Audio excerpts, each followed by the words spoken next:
Hello everybody, welcome back to Arduino Info channel. In today's video I'll show you how to easily enable a flashlight on your Xiaomi Smart Band 10.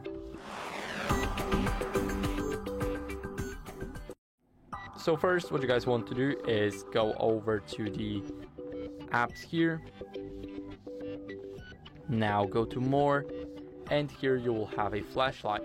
So now we can click turn on, and as you guys can see, it can work pretty well when it's dark. Also you can enable it as a flashing light, so it works just like that, and if you want to leave, then simply slide to the right. And this is how you guys can easily use a flashlight. So that'd be it. I hope this video helped you, and if it did, then leave a like, sub and a comment, and I'll see you next time.